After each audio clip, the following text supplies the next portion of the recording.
Katanya kalau mau sukses harus jadi original, harus punya ide yang original, harus nggak boleh ada yang sama, harus beda gitu. Cuma di tengah-tengah kata orang yang kayak gitu, gue malah nulis mengcopy tulisan orang lain yang emang udah nulis-nulis jago, terkenal, selama 30 hari pakai tangan. Asli, nggak bokis gue. Kayak pas pertama nyoba, buset, tulisan tangan gue jelek banget. Kapan terakhir gue nulis selama ini? Dari dalam dan luar negeri ya. Tuh. Pak. Nih, by the way pamer stiker saya Tama. Cakep ya? Buat thumbnail. Anyway, iya, gue nulis ini ngelakuin sesuatu yang namanya copy work, di mana gue mengcopy pakai tulis tangan tulisan orang-orang terkenal yang udah keren-keren gitu. Ini tugasnya dapat dari course yang gue ikutin waktu itu, How to Write with AI, yang bikin adalah Every, sebuah publikasi newsletter weekly gitu, tapi keren banget Every by the way. Every itu tadinya sebuah publishing media, bikin newsletter, bikin artikel gitu, sampai sekarang bikin software. Karena dia udah punya distribution ya, udah punya member yang banyak, udah punya registered subscriber yang banyak, terus itu udah jadi media buat didistribute software. Seru banget. Anyway, ya. Yeah. Pas gue ikut si course How to Write with AI itu, gue expect awalnya, wah gue bakal diajarin nge-prompt. Gue akan diajarin ilmu-ilmu nulis, teori-teori, framework, dan lain-lain.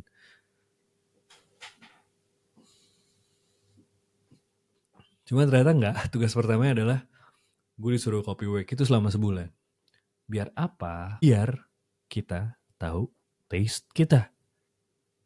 Oke, masih bingung gue. Kok untuk nyari tahu taste kita, malah kita ngopi orang lain gitu. Gue akan jelasin.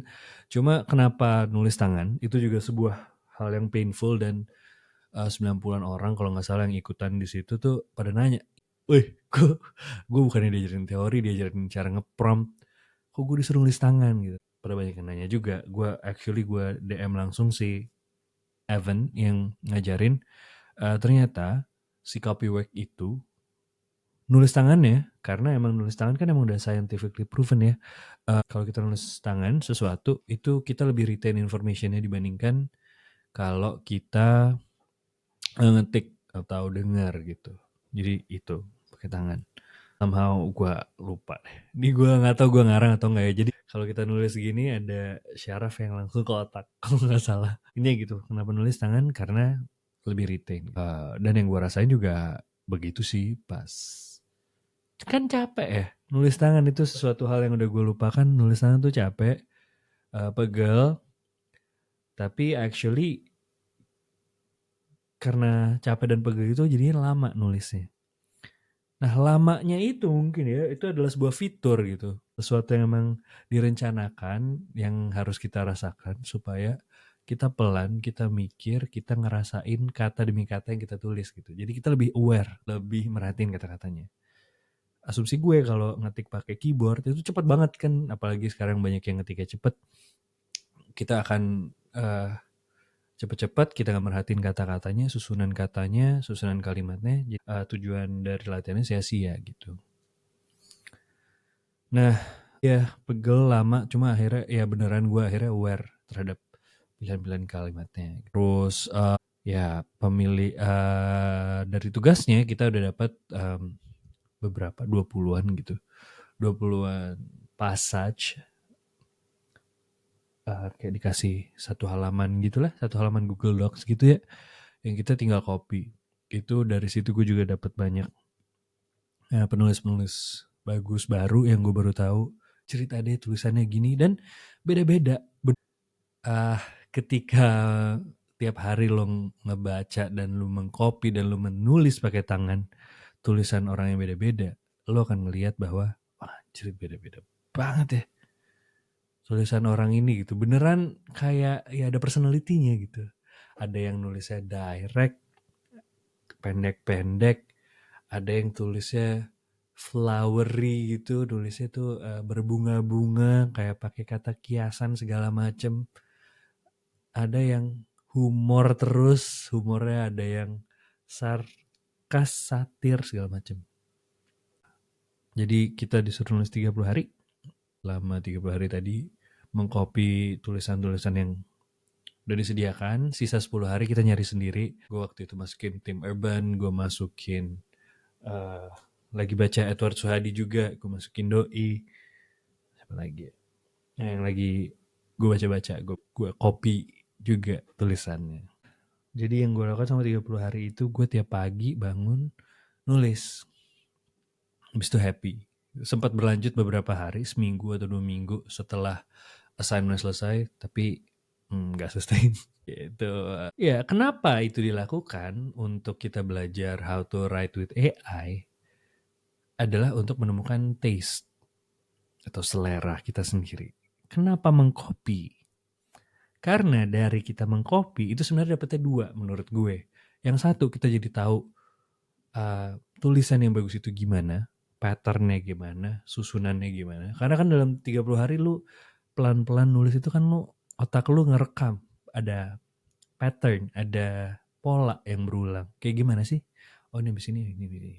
Mungkin kita secara sadar nggak berasa gitu, cuma unconsciously mungkin otak kita, mungkin otak kita ngerekam patternnya. Yang kedua adalah ketika lo menulis itu, lo jadi tahu, ternyata gue nggak suka ya nih orang nulis satu kalimat panjang banget.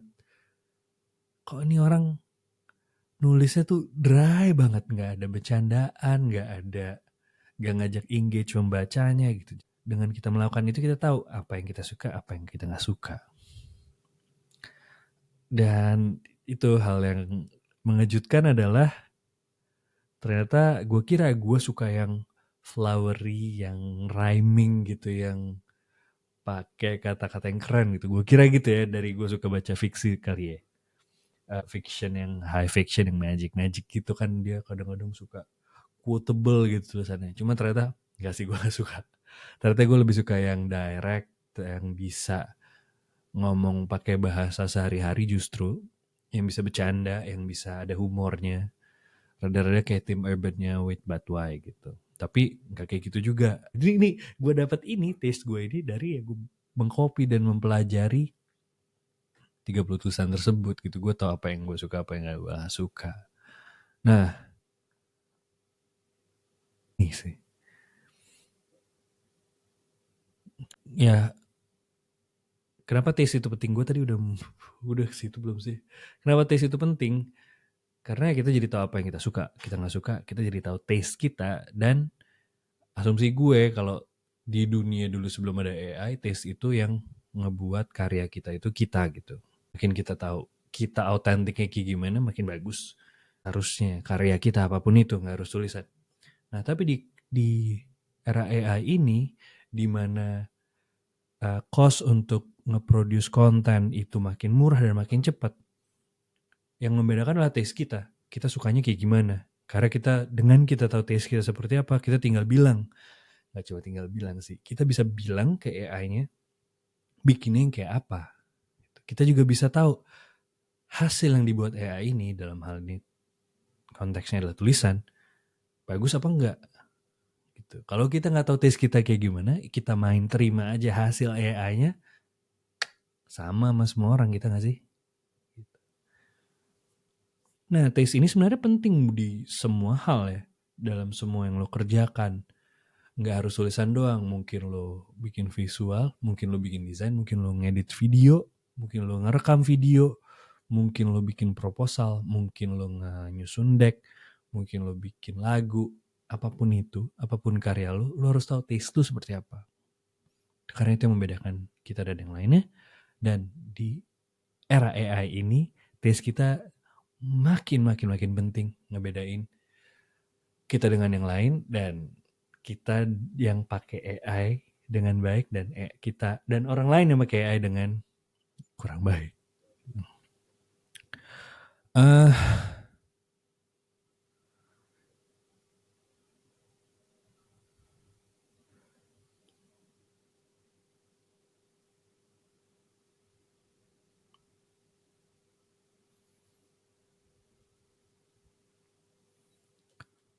Jadi paling itu sih, tips dari gue adalah dari yang gue pelajarin selama 30 hari mengcopy tulisan tangan, tulisan-tulisan orang lain yang lebih keren-keren adalah apapun bidang yang lo tekuni, untuk tahu taste lo tuh harus banyak repetisi. Konsumsi iya, akan lebih bagus lagi kalau lo mengkonsumsi dan lo membuat sesuatu. Lo akan makin tahu taste lo seperti apa dari mengkonsumsi, dan lo bisa gak sih bikin yang sesuai taste lo. Karena menurut gue dari pas gue nyoba, susah coy. Ternyata gue mau, taste gue tuh sukanya yang tadi ya, casual, ngomongnya kayak bahasanya umum, down to earth, bisa bercanda gitu-gitu. Tapi begitu gue coba nulis, susah. Sumpah susah. Gitu. Jadi tips gue adalah cari tahu taste lo dengan cara repetisi, konsumsi, dan bikin. Terus jangan berhenti bikin, jangan berhenti praktis sampai lo actually bisa bikin yang sesuai dengan taste lo. Gitu. Silakan dicoba, kira-kira taste lo bagus apa enggak. Thank you, jangan lupa kalau suka yang kayak gini-gini, jangan lupa like dan subscribe, share ke teman-teman lo yang menurut lo taste-nya kurang. Anyway, Narawastu signing out, thank you, see you.